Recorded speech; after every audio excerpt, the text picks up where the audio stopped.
Whenever I come on campus at the University of Calgary, I end up giggling.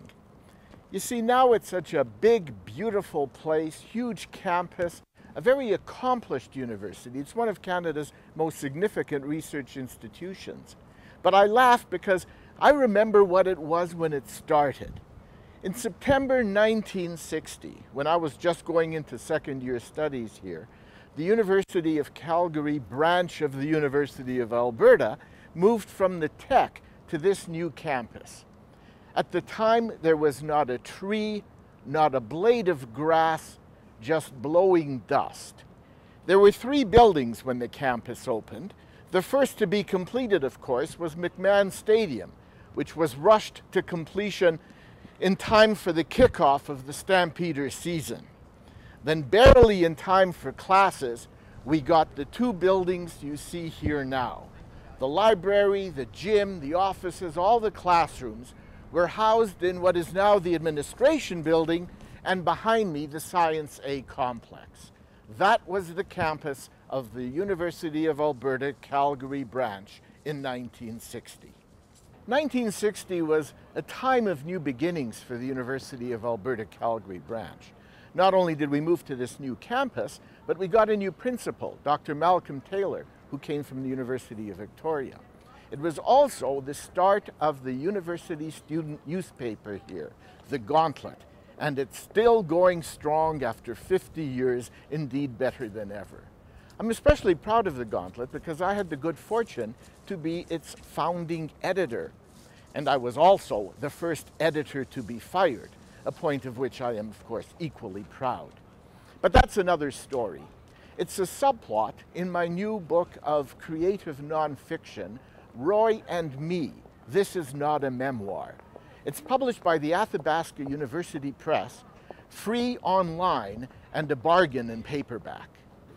So, how did an 18-year-old, second-year English major get to launch a weekly newspaper? Well, it started when I was 16 years old. I went to work for Roy Farran as his cub reporter on the North Hill News. That was the turning point in my life. Roy Farran was the only fictional character I knew in real life.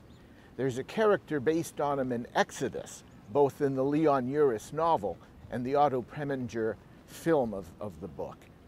Farran was a war hero in Britain at the age of 23.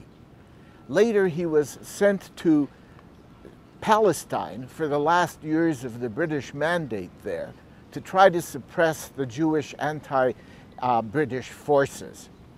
In that capacity, he was charged with the abduction, torture, and murder of a 16-year-old Jewish patriot, Alexander Rubovitz.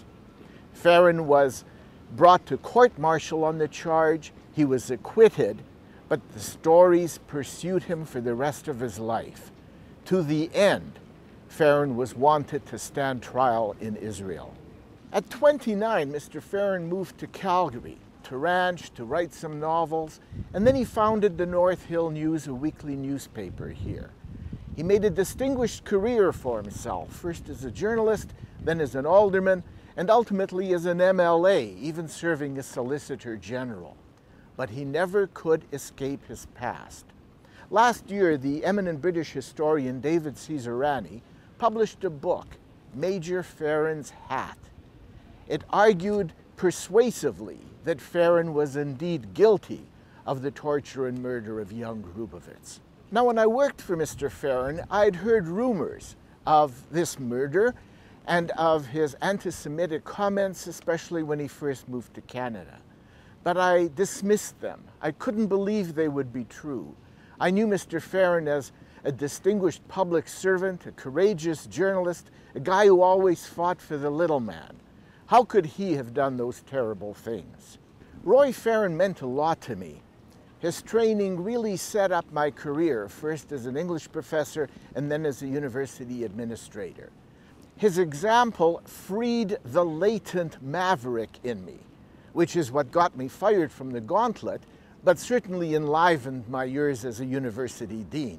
Cesarani's book has forced me to rethink Roy Farran, what he meant to me, how I used his model. Even after writing my book, I'm not sure how I can judge him and how I can evaluate my own years with him. You see, Farran made an exceptionally fine life for himself, and I'm grateful for the start that he gave me in mine. But no such second chance was allowed 16-year-old Alexander Rubovitz. All Alexander Rubovitz did was fight for his people, but his passions crossed Farran's passions, and that ended Rubovitz's life before he could do anything. In my book, I try to give Rubovitz a voice too, although it probably comes out closer to mine than to the historical Alexander. Perhaps some pasts are best buried.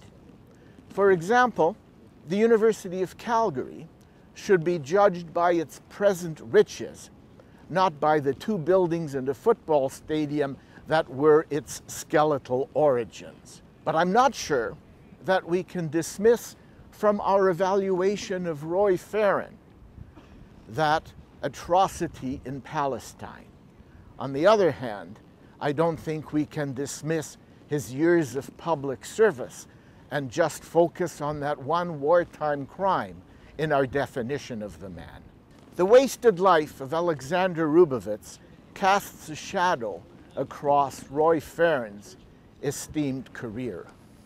And I have this nagging fear that my loyal service to Mr. Farran may have abetted his attempt to escape from his past.